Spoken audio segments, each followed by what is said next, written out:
له فلا مضل له ومن يضلل فلا هادي له وأشهد أن لا إله إلا الله وحده لا شريك له وأشهد أن محمدا عبده ورسوله صلى الله عليه وعلى آله وأصحابه والتابعين ومن تبعهم بإحسان إلى يوم الدين وسلم تسليما كثيرا أما بعد. Para jamaah sekalian, kaum muslimin wal muslimat, para peserta daurah yang semoga dirahmati dan diberkahi oleh Allah Subhanahu wa taala. Di sesi kedua kita akan bahas tentang ahkamus siyam. Ini diambil dari kitab Umdatul Ahkam pada pembahasan hadis-hadis puasanya. Kitabus Siyam, ya. Dibuka di halaman 59 para jamaah.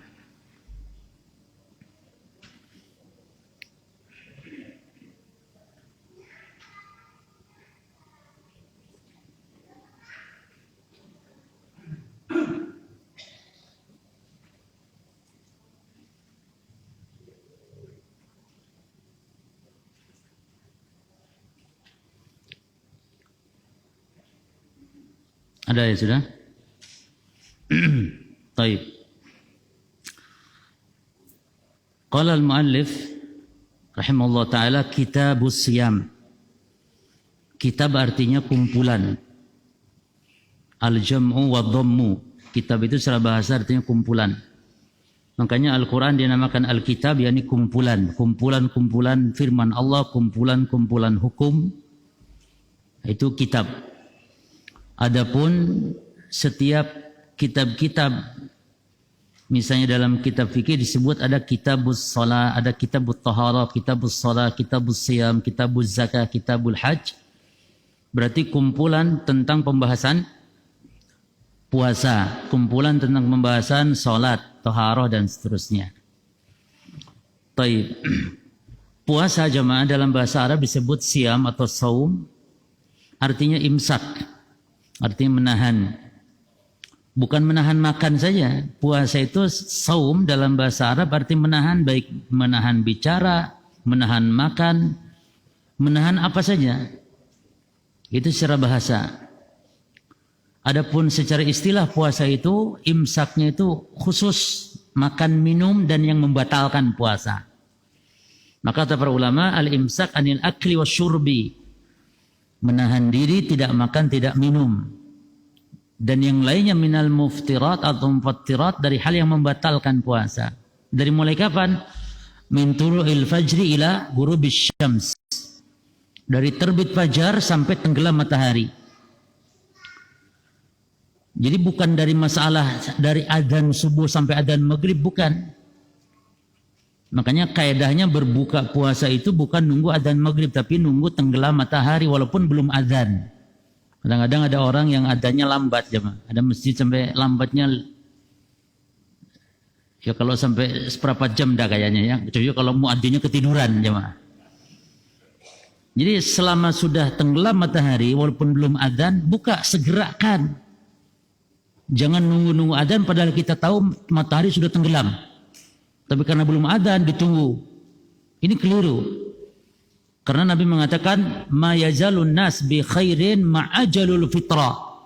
Manusia yakni umat Islam senantiasa dalam kebaikan selama mereka menyegerakan dalam berbuka. Bukan buka belum waktunya, artinya setelah waktu itu segera berbuka, jangan dilambat-lambatkan. Taib. Jadi apa itu puasa secara istilah syariat? Menahan diri, tidak makan, tidak minum dan yang membatalkan lainnya dari mulai terbit fajar sampai tenggelam matahari dengan niat ibadah karena Allah. Atau secara ringkasnya menahan yang khusus dari orang yang khusus, dari sesuatu yang khusus di waktu yang khusus. Menahan yang khusus makan minum dari orang yang khusus, orang tertentu, enggak semua orang. Dari pada waktu yang khusus. Yaitu waktu dari mulai terbit fajar sampai tenggelam matahari. Dengan qasd, dengan niat ta'abbud kepada Allah. Ada orang yang mau dioperasi katanya harus enggak makan, enggak minum. Nah, itu bukan puasa yang disilakan syariat walaupun tidak makan, tidak minum. Karena tidak waktunya tepat dari mulai ibadah fajar sampai terbit, dari mulai terbit fajar sampai tenggelam matahari, dan juga tidak niat dalam rangka ibadah kepada Allah. Kemudian para jamaah sekalian, puasa ini diwajibkan itu pada tahun kedua Hijriyah. Pada saat Nabi hijrah ke Madinah, bulan Sya'ban itu. Di tanggal akhir di bulan Sya'ban diwajibkannya puasa Ramadan. Dan kewajiban puasa dalam syariat itu ada 3 fase jemaah. Tidak langsung tidak, tapi 3 fase. Fase pertama diwajibkan puasa itu puasa Asyura dulu. Jadi dulu itu puasa Asyura hukumnya wajib. Ya. Sebagaimana kata Aisyah radhiyallahu anha, karena Rasulullah sallallahu alaihi wasallam amara bisiyam yaum Asyura. Nabi perintahkan hukumnya wajib, yakni puasa Asyura. Falamma furidha Ramadan, manakala diwajibkan puasa Ramadan, kana man syaa shama wa man syaa aftara. Akhirnya Asyuranya siapa yang mau silahkan, siapa yang tidak mau juga silahkan. Artinya tidak lagi wajib. Nah, itu fase pertama. Baik.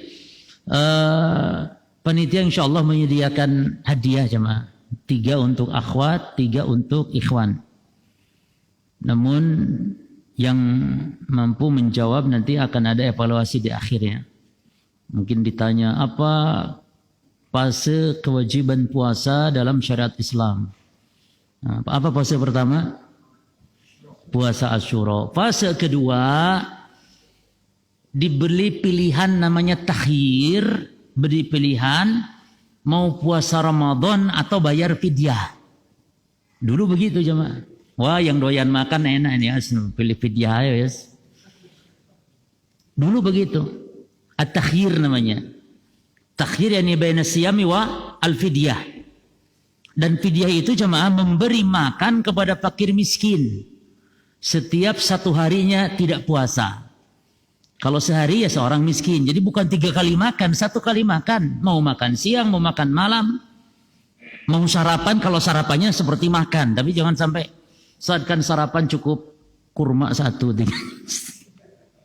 Makan, coba makan dari ta'am makan yang biasa dia makan sehari-harinya. Maka tidak sah bayar fidyah dengan kurma 1 biji di Indonesia. Karena ta'am ini jemaah, ta'am itu disesuaikan dengan negeri kebiasaannya ta'am itu, termasuk zakat. Di kita tidak boleh zakat kurma karena orang Indonesia tidak makan itu. Bahkan di Saudi sendiri sekarang, zakat mereka dengan nasi dengan beras sekarang ini, di Saudi Arabia itu. Karena orang Saudi sekarang kebiasaan makan pokok mereka sekarang bukan lagi kurma seperti zaman dulu. Jadi fidyah itu makanan, tidak boleh uang dan tidak sah dengan uang. Yang kedua, fidyah itu jemaah sekalian, bisa matang, makanannya bisa mentah. Kalau mentah bisa diberikan kepada 1 orang dari jatah beberapa hari puasa. Misalnya puasa sebulan 30. Perhitungkan 30 ini makanan mentah itu berapa? Karena kalau 1 harinya akan dihitung mud. 1 mud makanannya ditambah lauk pauknya. Berarti 30 hari 30 mud. 1 mud sekitar setengah kilo jemaah. Tinggal kalikan. Beras plus nanti tambah ikan, disesuaikan selama 30 hari, boleh diberikan kepada 1 orang yang miskin syaratnya. Tidak sah kepada orang kaya, beda dengan kurban. Kalau kurban boleh diberi kepada orang kaya. Nah, ala kulli hal ini pembahasan fidyah jemaah ya. Dan fidyah itu nanti akan kita singgung sedikit pada pembahasannya insyaallah. Mana dalilnya masalah takhir ini, memilih antara puasa atau bayar fidyah? Allah mengatakan wa 'alal ladzina yutiqunahu fidyatun ta'amu miskin. Dan orang yang mampu puasa namun merasa berat, maka silahkan membayar fidyah, memberi makan kepada seorang miskin. Faman tatawwa'a khairan fa khairun lah. Kalau menambah jatah fidyahnya yang harusnya setengah kilo misalnya ditambah lebih, maka dia baik. Lalu kata Allah wa antasumu khairul lakum. Namun kalau pilih puasa, tidak pilih fidyah, pilih puasa itu lebih baik. Nah, ayat ini di surah Al-Baqarah ayat 185 jemaah. Ini ayat menunjukkan puasa di awalnya itu pilihan antara puasa atau bayar fidyah. Lalu marhalah yang ketiga, fase ketiga kewajiban puasa sudah tidak boleh lagi memilih, tapi paten harus berpuasa Ramadan. Allah mengatakan, "Faman syahida minkumus syahra falyasum." Siapa yang menyaksikan hilal Ramadan, maka tidak ada lagi pilihan lain kecuali wajib puasa. Berarti ayat yang memilih tadi apakah dihapus? Tidak. Tidak. Ayat itu tetap berlaku, yakni tetap bayar fidyah bagi yang berpuasa mampu namun berat seperti orang tua. Ya. Jadi ayat ini tidak dihapus. Ada khilaf ulama di kalangan para sahabat sendiri, namun menurut Ibnu Abbas ayat memilih tadi itu tidak dihapus, tetap berlaku hukumnya. Namun bagi siapa? Ya bagi yang merasa berat berpuasa.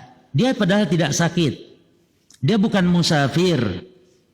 Namun berat. Seperti apa? Syaikhan kabira. Seperti orang-orang yang sudah lanjut usia para jemaah. Ditambah satu lagi, siapa yang bayar fidyah? Orang yang sakit namun sakitnya tidak sembuh, atau sakit menaun, atau sakit yang seumur hidup. Sakit yang tidak diharapkan kesembuhannya.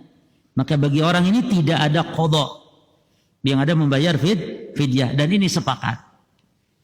Jadi fidyah untuk dua kelompok manusia ini sepakat, nggak ada khilaf para ulama. Yang khilaf itu tentang wanita hamil dan menyusui. Ini khilaf yang sangat alot. Maka kalau saya prinsipnya wanita hamil menyusui itu sebenarnya hukum asal nggak ada mereka keringanan untuk tidak puasa, nggak ada, wajib mereka untuk puasa. Jadi jangan wanita hamil menyusui itu langsung memilih tidak puasa. Jangan, harus tanya kepada dokter yang amanah, yang ahli. Tanya bahaya tidak bagi diri atau bagi bayi. Jadi jangan langsung main tidak puasa saja, karena hukum asal wanita hamil menyusui tidak ada keringanan, mereka harus berpuasa. Namun ketika membahayakan dirinya atau bayinya, tanya. Dan ulama khilaf yang sangat alot dalam masalah ini, antara fidyah atau qadha. Ada yang merinci jemaah. Kalau wanita hamil menyusui ini khawatir kepada dirinya saja, maka dia qadha. Jadi kalau puasa mengkhawatirkan dirinya saja, maka dia qadha. Dan kalau khawatir juga kepada bayinya, maka qadha ya fidyah plus double. Jadi ada khilaf ulama, ada yang hanya cukup mengatakan fidyah saja. Maka dalam hal ini silahkan, ya, ini masalah khilafiyah. Kalau bagi wanita yang lahiran tiap tahun, kelahiran tiap tahun nyusui, tiap tahun, ya kalau berat bagi dia untuk fidyah, untuk qadha, maka yang diambil tentu wanita seperti di Saudi Arabia jamaah. Wanita Saudi itu sangat produktif melahirkan tuh. Masih nyusui itu sudah lahir lagi. Maka anak-anak Saudi itu ada yang 12, 17, 29. Tidak seperti anak-anak kita ya. Antum di sini kan antum coba nanti kasih hadiah di sini sekarang yang hadir yang anaknya paling banyak. Karena itu kebanggaan Nabi Muhammad SAW. Ya, coba siapa yang punya anak 5 angkat tangan. Lah 5 saja nggak ada cuma. Bagaimana mau 12? Yang produktif jemaah. Nabi SAW mengatakan tazawwajul wadudal walud fa inni mukatsirun bikumul umam yaumil qiyamah. Nikahi wanita penyayang, wanita yang subur banyak anaknya, karena aku akan berbangga-bangga dengan nabi yang lain di hari kiamat tentang banyaknya kalian umat. Jadi umat yang banyak, umat yang dibanggakan oleh Nabi sallallahu alaihi wasallam. Maka anak banyak itu semakin banyak semakin baik jemaah. 2 anak baik. 3 anak lebih baik. Banyak anak sangat baik. Jadi banyak anak ini subhanallah jamaah, di dunia kita dapat ini faedah banyak anak jamaah. Di dunia kita dapat harta. Karena harta anak hakikatnya harta kita. Ada seorang anak yang ngadu kepada Rasul tentang bapaknya suka minta jatah nafkah, suka minta gitu uang, minta gitu harta kepada anaknya. Padahal dia sudah berumah tangga. Ngadu kepada Nabi, ya Rasulullah, ini bapak saya ini suka minta sama saya, padahal saya sudah punya anak istri saya. Maka Nabi marah pada jemaah.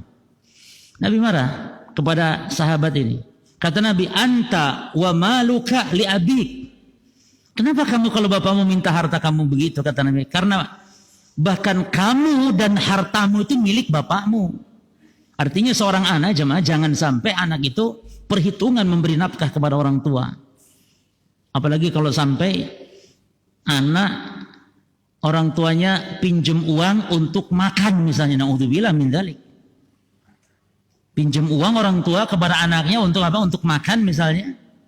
Ya lain lagi kalau untuk bisnis misalnya, ini untuk makan, untuk kepentingan sehari-hari. Kewajiban kita menafkahi mereka para jemaah. Nah jadi kalau di dunia kita kaya, kalau anak kita kaya, kita bisa mencicipi harta anak kita. Dan kalau di akhirat maka tertransferkan seluruh amal-amal soleh anak kita. Karena kata Nabi, inna auladakum min kasbikum fakulu min rizkihi. Sesungguhnya anak-anak kalian itu hasil usaha kalian, maka makanlah kalian dari rizkinya. Ya, jadi banyak anak banyak rezeki ini memang sebuah slogan yang sangat benar sesuai dengan wahyu. Orang tua kita kan dulu gitu, banyak anak banyak. Jangan dengar propaganda banyak anak banyak masalah. Itu propaganda yang salah, jangan didengar itu.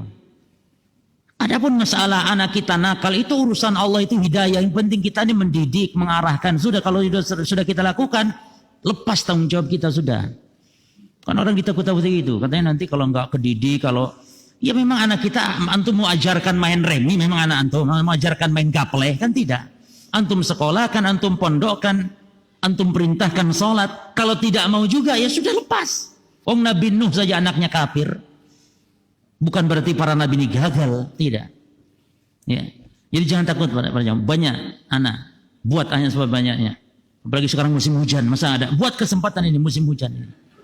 Buat anak 19, 29. Ya, taib. Ini saya kok sampai ke sini dari mana tadi maksudnya? Oh ini, menyusui. Taib. Jadi begini, kalau ibu-ibu kesulitan ya untuk untuk mengqadha karena saking seringnya melahirkan, ya sudah, ambil fidyah. Namun hukum asal sebenarnya wanita seperti itu kelompoknya kalau disebut ya para ulama tadi merinci ya kelompok orang sakit. Kalau orang sakit berarti mengqadha, ya kan? Tapi kalau khawatir juga kepada anaknya maka katanya qadha plus fidyah. Taib. Ala kulli hal, fase terakhir dari fase kewajiban berpuasa adalah dengan berpuasa di bulan Ramadan berdasarkan firman Allah surah Al-Baqarah ayat 185. Faman syahida minkum syahra falyasum. Siapa yang menyaksikan bulan, yakni Ramadan, masuk Ramadan, maka tidak ada pilihan kecuali dia harus berpuasa. Taib. Ini dia para jemaah puasa ya.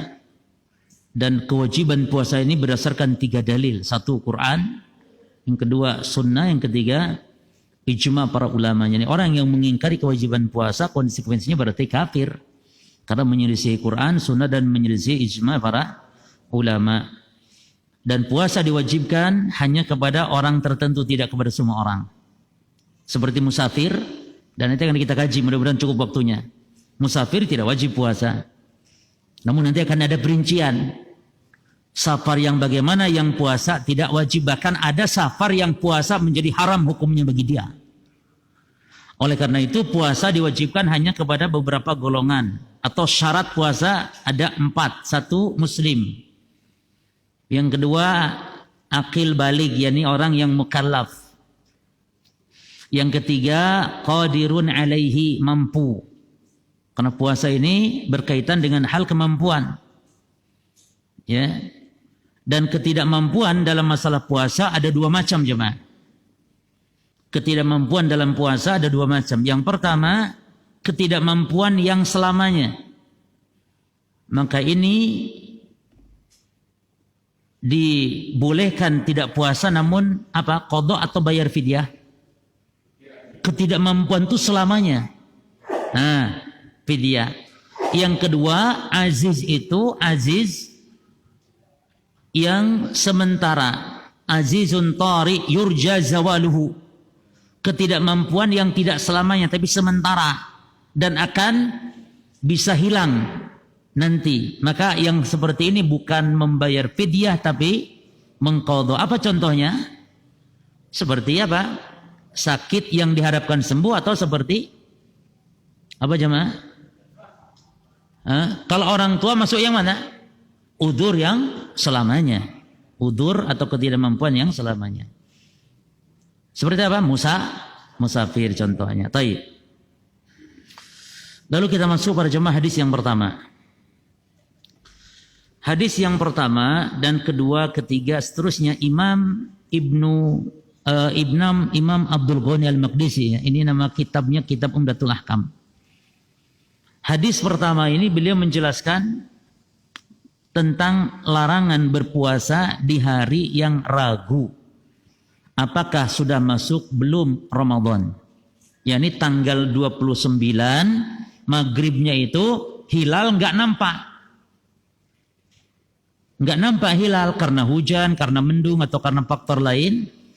Sehingga besoknya bisa mungkin tanggal berapa? Kan kalender Islam itu cuma kalau tidak 30 berarti 29. Kalau nggak 29 berarti 30. Nggak ada 28 atau 31. Maka ketika hilal Ramadan tidak nampak di tanggal 29 Sya'ban, berarti besok itu bisa jadi tanggal 1 Ramadan atau bisa jadi tanggal 30. Ragu kan? Nah, ada orang yang sok ingin berhati-hati. Dia sok hati-hati, besoknya dia puasa saja. Dengan niat kehati-hatian katanya. Kalau memang besok itu tanggal 1, wah saya sudah puasa. Kalau tidak ya wis anggap puasa sunnah. Nah ini dilarang dalam Islam.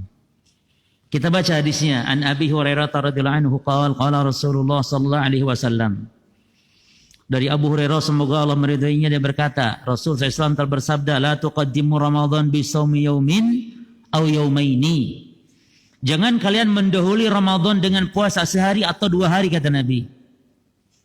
Tapi dikecualikan boleh puasa siapa dia? Illa rajulan, kecuali orang yang kana yasumu sauman, yang memang dia biasa puasa sunnah.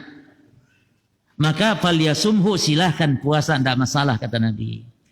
Berarti hadis ini para jamaah sekalian, larangan puasa ini bagi yang mereka itu disebut dengan puasa pada hari ragu dalam bentuk kehati-hatian. Jadi kita ambil faedah dari hadis ini. Yang pertama, larangan puasa sebelum Ramadan dalam rangka apa? Dalam rangka tadi kehati-hatian. Dan hakikatnya ini was-was setan namanya. Tidak setiap jamaah sekalian kehati-hatian dalam ibadah ini dibenarkan. Saya waktu di Saudi ada seorang jamaah sopir dari Indonesia. Dia mengatakan, Ustaz saya kalau habis sholat Jumat saya di rumah sholat lagi katanya. Kenapa? Ya kehati-hatianlah, takut sholat Jumat kita nggak diterima Allah. Maka kita sholat lagi. Tapi saya katakan, kalau sholat yang hati-hati tadi takut nggak diterima pula, lalu antum sholat apa lagi? Akhirnya terus sholat kehati-hatian akhirnya.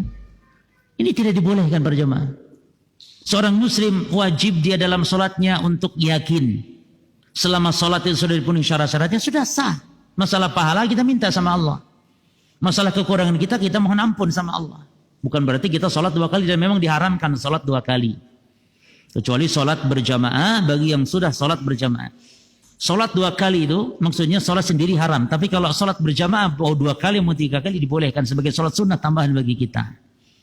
Ya. Taib. Dan khilaf para ulama dalam masalah ini. Apa larangan dalam hadis ini? Nabi melarang. Sementara kaidahnya kalau larangan itu bermakna haram para jemaah. Ya. Dan yang roji antara pendapat para ulama apakah larangan ini makruh atau haram? Yani puasa sehari atau 2 hari sebelum Ramadan dalam rangka kehati-hatian, apa hukumnya? Haram atau makruh? Maka yang kuat hukumnya haram jemaah. Kenapa hukumnya haram? Karena ada hadis yang lain yang diriwayatkan oleh Ammar bin Yasir bahwasanya dia mengatakan man shoma liyaumal ladzi yushakku fihi. Siapa yang puasa pada hari dia ragu Ramadan masuk apa belum, tapi tujuan kehati-hatian, faqad asa Abul Qasim. Dia telah durhaka kepada Rasulullah. Dan hadis ini sahih diriwayatkan oleh Imam Abu Dawud. Berarti larangan tadi dikuatkan dengan hadis Ammar bin Yasir, menunjukkan larangan yang berkonsekuensi haram. Karena larangan itu jemaah bisa haram, bisa makruh larangan itu. Tidak setiap larangan harus haram. Namun hukum asalnya setiap larangan adalah haram, kecuali ada dalil yang memalingkannya. Demikian pula setiap perintah Nabi berkonsekuensi wajib, kecuali ada dalil yang memalingkan dari wajib menjadi tidak wajib, menjadi mustahab atau menjadi sunnah istilahnya. Taib, itu faedah pertama. Faedah kedua jemaah sekalian, an-nahyu 'anit tanafful al-mutlaq qabla Ramadan.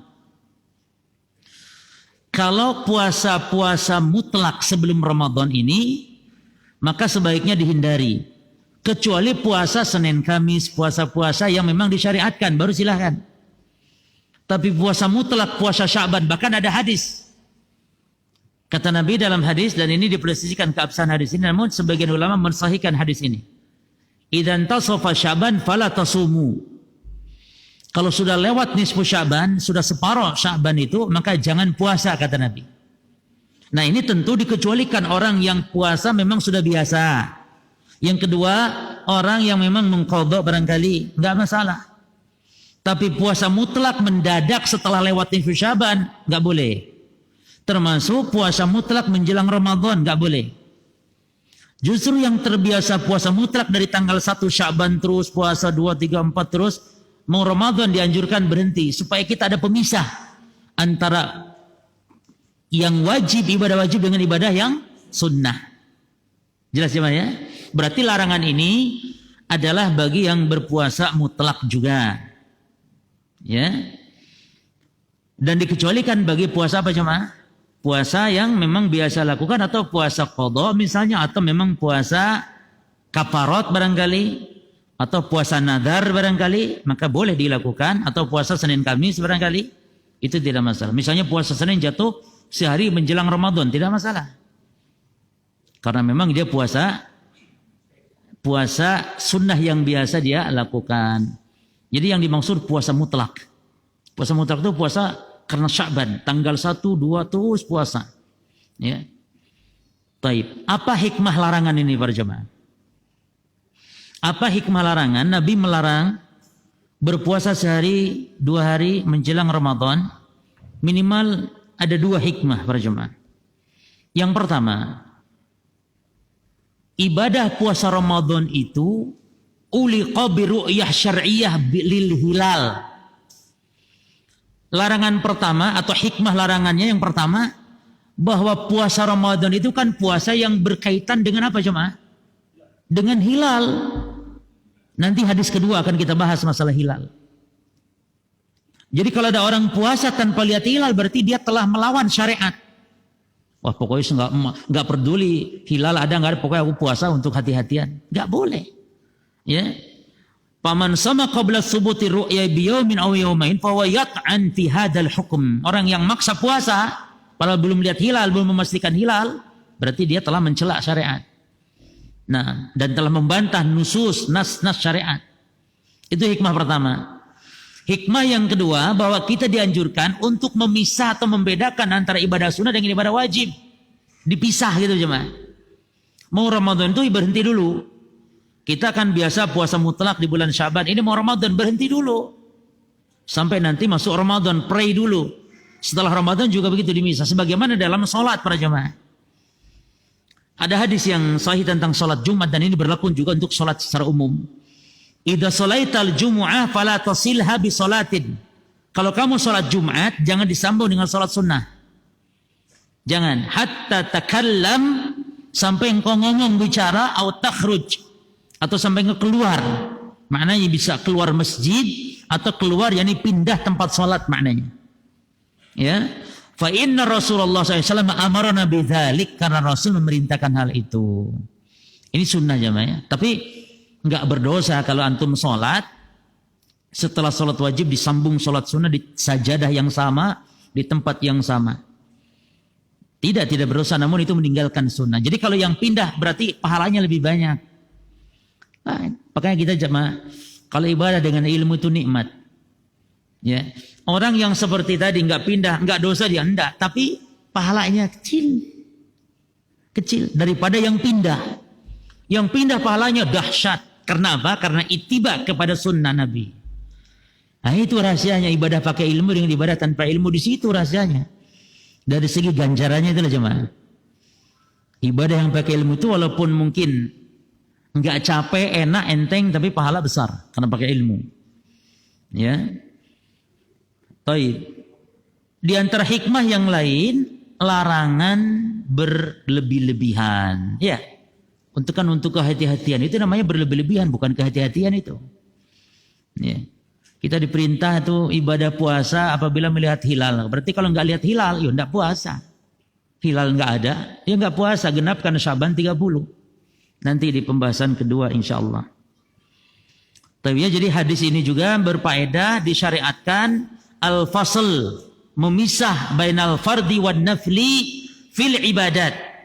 Memisah antara yang fardu dengan yang sunnah di dalam ibadah, baik dalam puasa ataupun di dalam salat para jemaah. Nah, berarti boleh ya berpuasa apabila lewat dari 2 hari. Karena yang dilarang beberapa hari jemaah? 1 atau 2 hari. Jadi kalau antum ibadah puasa mutlak Sya'ban, ya boleh sampai tanggal berapa? Ya pokoknya ya tanggal 27 boleh. Terus urusan puasa sampai tanggal 27. Nanti berhenti di situ. Baik. Hadis kedua jemaah.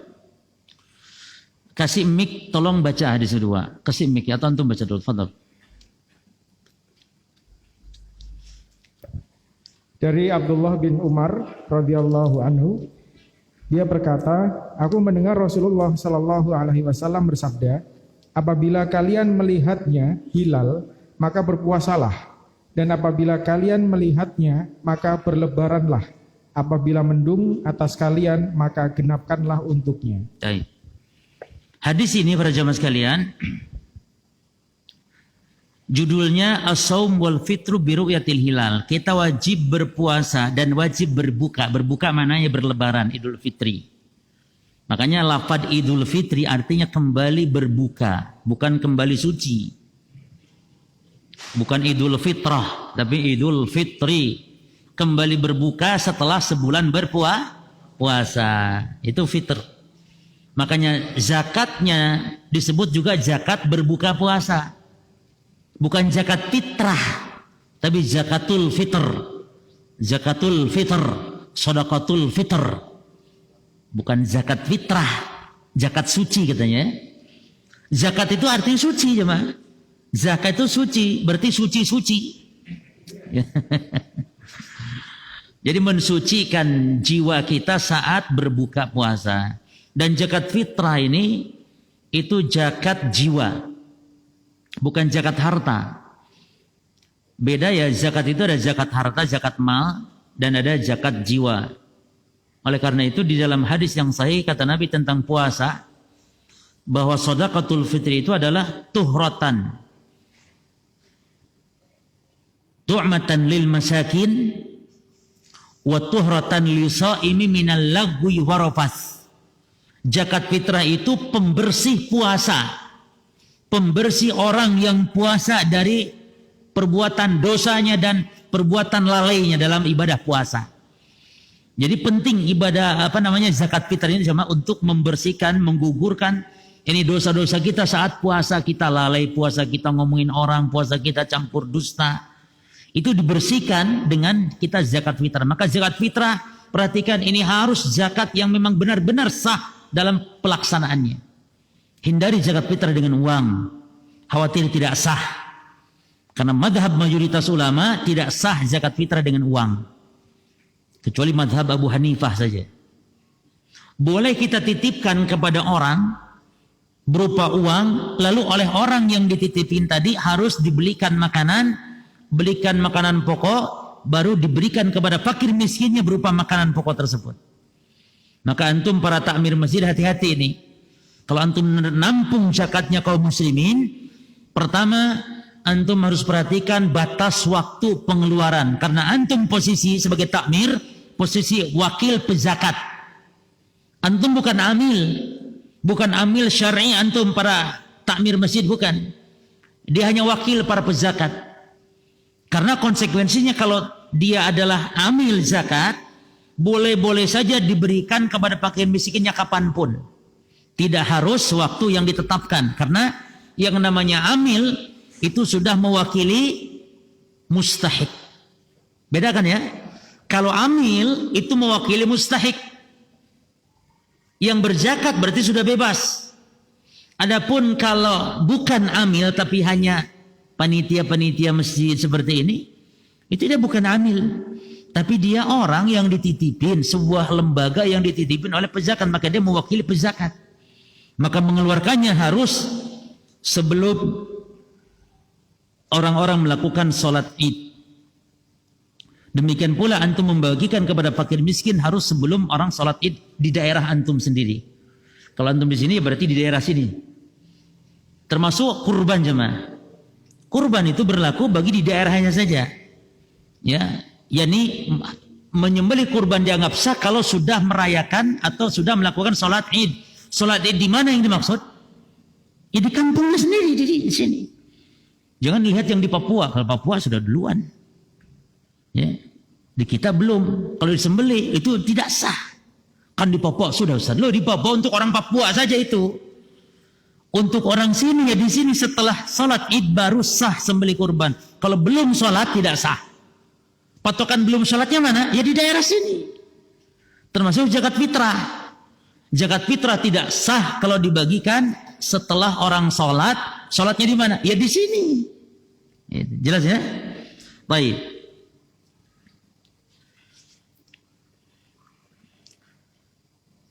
Kemudian para jamaah sekalian, apabila kita tidak nampak hilal, fa in ghumma alaikum, kalau mendung gak lihat hilal, kata Nabi faqduru lahu. Apa arti faqduru lahu? Al-qadar ini artinya bisa bermakna sempitkanlah. Makanya Imam Ahmad menyelisih madhab mayoritas ulama dalam masalah ini. Karena Imam Ahmad memahami faqduru lahu artinya sempitkanlah. Padahal yang dimaksud sempurnakan, maksudnya jumlah Sya'ban 30 sebagaimana dalam hadis-hadis yang lain. Di dalam hadis yang lain disebutkan fa in ugmi alaikum faqduru lahu salasin. Kalau gelap, kalau mendung, kalau tidak nampak hilal, baik hilal Ramadan atau hilal Syawal, maka genapkan bulan sebelumnya berapa? 30. Kalau kita sedang melihat hilal Ramadan berarti Sya'ban digenapkan kalau gelap. Kalau mendung tidak jelas, genapkan 30. Imam Ahmad sebaliknya memahami. Kalau mendung dan lihat hilal, maka sempitkan. Mana sempitkan ini bagaimana? Jangan disempurnakan, maksudnya kurangi. Sempitkan berarti berapa? 29. Jadi kalau tidak lihat hilal di tanggal 29, maka besok berarti apa? Menurut Imam Ahmad, besok puasa. Cuman ini salah. Menyelisih jumhur para ulama. Karena maksud dari faqduru bukan sempitkan, tapi sempurnakan. Fa'akmilul adad, sempurnakan jumlah bulan sebelumnya. Fa'uddu salasin, anggap 30 bulan sebelumnya. Itu hadis-hadis yang lain lafaznya begitu. Taib. Di sini kita tahu para jemaah bahwa puasa Ramadan penetapannya datang bulan Ramadan dengan satu dari dua cara saja, tidak ada cara ketiga. Apa cara pertama? Ar-ru'yah, melihat hilal. Kalau hilal tidak nampak, cara kedua apa artinya? Al-ikmal. Apa ikmal? Menyempurnakan jumlah bulan sebelumnya berapa? 30. Enak. Nggak harus belajar cara menghitung hisab-hisaban. Maka kita ini kalau mau masuk Ramadan gitu selalu deg-degan jemaah. Karena kadang-kadang ormas A beda dengan ormas B beda dengan pemerintah. Itu. Namun kita ingat dalam urusan seperti ini kita kembalikan kepada pemerintah. Dan itu yang sesuai sunnah Nabi Muhammad SAW. Karena kata Nabi SAW, as-sawmu yawma tasumun, wal fitru yawma tuftirun, wal adha yawma tudahun. Puasa kalian adalah pada saat semua umat berpuasa. Lebaran kalian saat umat semua berlebaran, dan menyembelih kurban kalian saat semua umat menyembelih kurban. Kalau umat berarti penetapannya bukan ormas, bukan ustadz kiai, apalagi perorangan, bukan. Tapi kalau berkaitan umat, patokannya adalah ulul amri. Bahkan ada sebuah kaidah, hukmul hakim yarfa'ul khilaf. Keputusan pemerintah, keputusan hakim itu mengangkat perselisihan. Jadi kalau ada satu manusia berselisih tentang hilal, keputusannya di tangan pemerintah.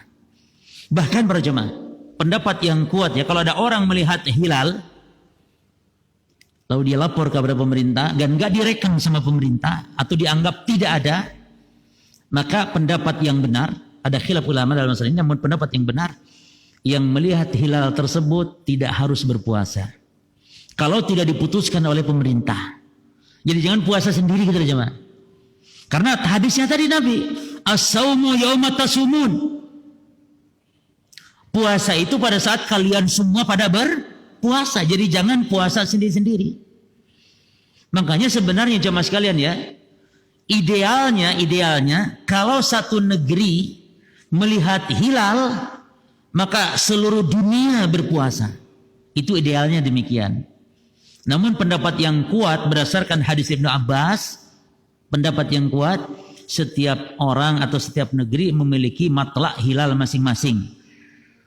Maka yang wallahu alam yang sekarang berlaku adalah seperti itu, dan itu boleh.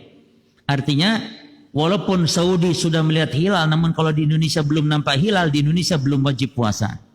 Tapi terus sempurnakan Sa'ban 30. Walaupun dibolehkan misalnya kalau satu negeri melihat hilal berlaku untuk seluruh kaum muslimin.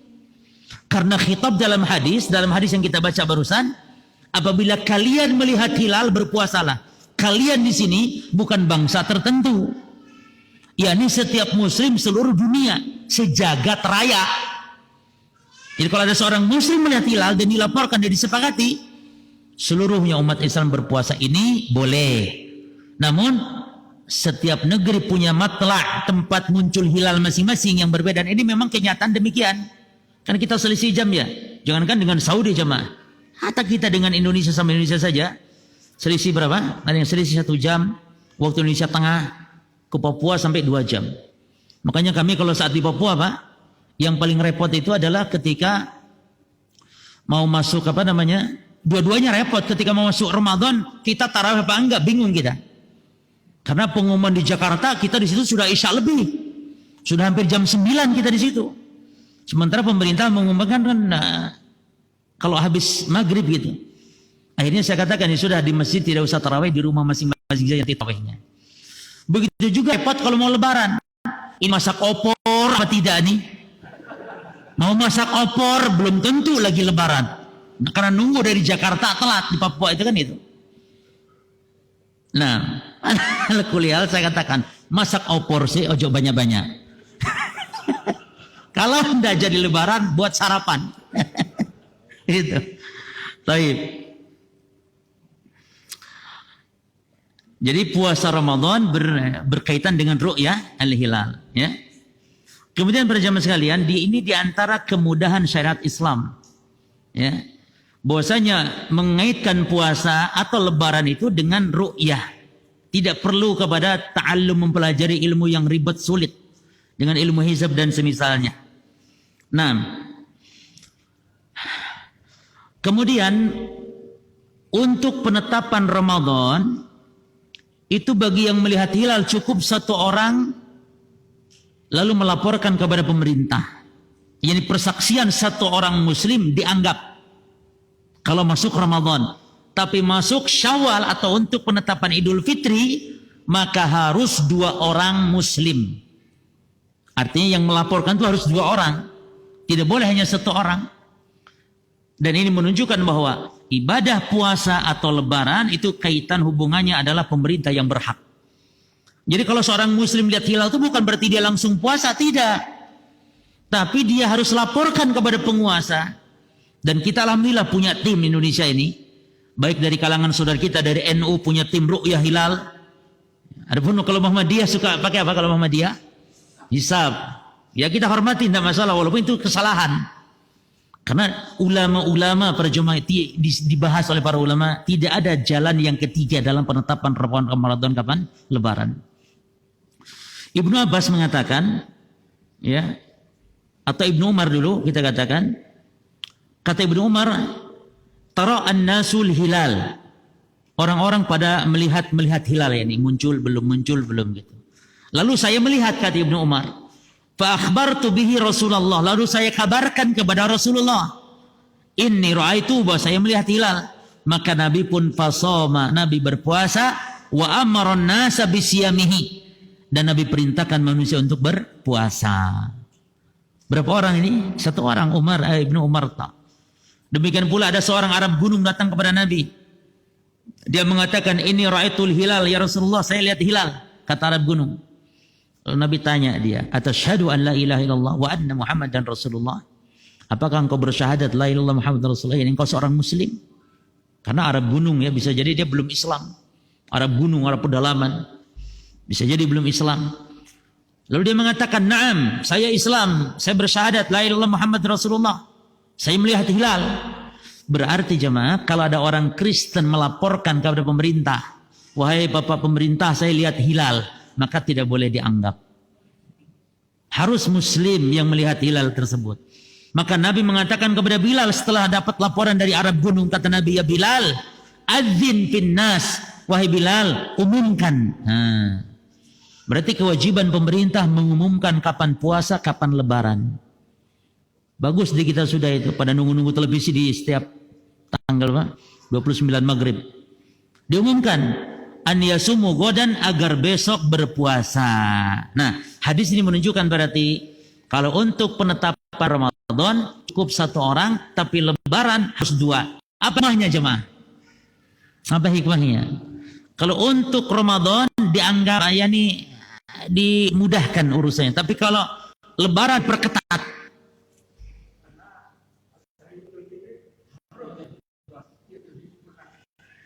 Diperketat. Tapi kalau Ramadan dimudahkan, dilonggarkan. Kenapa? Taib. Karena Ramadan ini kaitan dengan ibadah, untuk kebaikan, untuk melakukan amal, sehingga dipermudah urusannya. Tapi giliran puasa bisa jadi tidak puasa, bisa jadi haram, maka diperketat, harus dua orang penetapannya. Jelas jemaah ya? Taib. Meninggalkan sesuatu dengan menerjang keharaman para jemaah, itu dosanya lebih berat meninggalkan. Paham ya? Meninggalkan sholat dengan berzina, kenapa lebih besar dosanya daripada meninggalkan sholat lebih besar? Karena kalau meninggalkan larangan, meninggalkan kewajiban lebih besar. Karena apa? Karena ada unsur kesombongan terkadang. Makanya iblis itu dosanya meninggalkan perintah. Adam, apa dosanya Adam? Menerjang larangan. Lebih besar mana dosa Adam dengan iblis? Iblis. Itu sama kaidahnya dalam kitab pun. Dosa meninggalkan perintah lebih besar daripada dosa menerjang yang dilarang. Karena apa? Kalau meninggalkan perintah ada unsur sombong seperti iblis. Gak mau. Tapi menerjang itu ada unsur bahkan menunjukkan kelemahan jiwanya. Ya Allah, saya tuh tahu kalau zina itu nggak boleh ya Allah, tapi piye nih, kepengen ya Allah. Tahu ya Allah, tapi kepengen ini, nafsu nggak bisa. Beda dengan orang yang meninggalkan sholat. Apa? Coba dicek.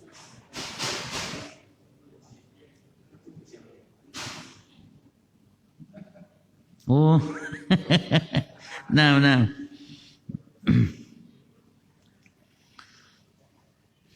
Tapi hadis ketiga jemaah, fadhal. Baca, fadhal. Kasih mic-nya. Yang ketiga Ustaz. Nah, yang lain baca, yang lain. Sebelah. Ya, sebelah suruh baca sebelah. Ayo. Dari Anas bin Malik. Dari Anas bin Malik radhiyallahu anhu, dia berkata, Rasulullah Shallallahu Alaihi Wasallam bersabda, bersahurlah karena sungguh pada sahur itu ada keberkahan. Baik. Hadis ketiga dari kitab Umdatul Ahkam ini menunjukkan keutamaan sahur. Bagaimana mu'alif menyusun hadis seperti ini dalam masalah puasa jemaah? Ini sesuai dengan susunan kita dalam melaksanakan ibadah puasa. Iya kan? Puasa itu pertama kali kita melihat apa? Hilal. Ya. Lalu setelah hilal kita ngapain? Malamnya sahur. Maka mu'alif menyusun seperti ini. Yani sahur dulu dibahas oleh beliau. Dan sahur ibadah yang sangat agung. Sahur itu para jemaah memiliki banyak fadilah keutamaan. Di antaranya hadis tadi mengatakan keberkahan sahur. Ya. Dan berkah sahur ini bisa berkah maknanya, dan apa arti al-barokah ini sering kita dengar dikit-dikit, barokah, semoga barokah. Apa makna barokah jemaah? Barokah itu artinya luzumul khairi wa kasratuhu. Luzumul khair wa kasratuhu, itu berkah artinya. Diambil dari kata albirkan, yakni langgengnya sesuatu dan banyaknya sesuatu. Langgeng banyak dari kebaikan. Banyaknya kebaikan dan langgengnya kebaikan itu namanya berkah. Rumah antum disebut berkah kalau ada kebaikan-kebaikan dan kebaikannya kekal. Seperti dipakai apa? Rumah yang berkah itu dipakai apa? Dipakai ibadah. Dan Nabi memerintahkan la taj'alu buyutakum maqabir fa inna syaitan yanfir minal baiti lati tuqra fi suratul Baqarah. Jangan jadikan rumah kalian seperti kuburan. Dalam lafaz ini kan jelas, jangan jadikan rumah kuburan. Karena setan lari dari rumah yang dibacakan surat Al-Baqarah. Maka jangan yasinan terus di rumah. Al-Baqarahan di rumah itu. Perbanyak baca surah Al-Baqarah. Baca yasin boleh. Asal jangan meyakini afdal dibaca malam Jumat. Baca yasin boleh. Namun yang afdal di rumah dibaca bukan yasin, tapi Al-Baqarah. Karena ini perintah Nabi khusus. Kata Nabi SAW, la taj'alu buyutakum maqabir. Jadi orang yang rumahnya seperti kuburan, yang sepi dari ibadah, sepi dari baca Al-Quran, sepi dari sholat. Bahkan sholat yang paling afdal itu di rumah jemaah. Afdalu sholatil mar'i fi baitihi. Seutama-utama sholat seorang muslim itu di rumahnya. Dan ini keindahan agama Islam. Jadi Islam itu menjadikan tempat ibadah justru di rumahnya para jemaah. Terutama para ummahat, ibu-ibu. Jadikan tempat ibadahnya di rumahnya. Maka dianjurkan kita kalau di rumah itu ada musola namanya. Karena Nabi mengatakan kepada keluarganya Mulaikah. Mulaikah itu neneknya Anas bin Malik. Jadi Mulaikah itu mengundang Nabi untuk makan. Nah ini juga kebiasaan para sahabat mengundang orang-orang soleh untuk makan. Ini biasa zaman. Nabi itu juga Masya Allah memenuhi undangan-undangan makan. Dan Nabi tidak pernah tanya menunya. Oh pemenuhnya undang-undang makan. Hatta walaupun hal yang sederhana Nabi datang. Dan kita dianjurkan begitu ikhwan. Antum dapat uang lebih dari gaji, buat masakan, undang kawan-kawan, teman-teman, saudara-saudara kita makan di rumah kita. Luar biasa, biasakan itu. Dan sampai sekarang orang Arab terbiasa itu. Dan dibiasakan di zaman Nabi demikian. Mengundang orang makan. Kita ini kan biasanya kalau ngundang makan biasa tanya, ono apa iki ngundang makan? Opo ono? Kok ono apa? Ya undang makan itu memang bersyukur kepada Allah. Di kita tuh biasanya kalau ada acara, kalau ada orang mati baru makan-makan. Ya kan? Tahlilan itu loh jemaah. Makan-makan. Kebalik. Justru Nabi perintahkan kalau ada orang mati itu kita yang buat makan, orang mati jangan masak. Isna'u li ali Ja'far ta'aman. Buatkan makanan untuk keluarga Ja'far. Karena sekarang dia telah disibukkan dengan urusan kematian. Ya. Baik, jadi terbiasa. Nah, ketika selesai makan, Nabi tanya, di mana saya harus sholat? Jadi mana tempat sholat kalian di rumah kalian? Akan saya sholat untuk kalian. Nah, ini berarti Nabi sholat apa ini? Sholat sunnah mutlak namun berjamaah dalam rangka menyenangkan tuan rumah. Jadi Nabi akhirnya sholat bersama Anas bin Malik dan Mulaikah neneknya sholat di belakang. Anas dengan anak yatim sholat di belakang Nabi. Setelah itu Nabi pulang. Demikian para jamaah. Berarti di rumah itu harus ada musola. Dan dibuat indah, dibuat nyaman, dibuat harum, sejuk, enak, khusyuk dalam ibadah.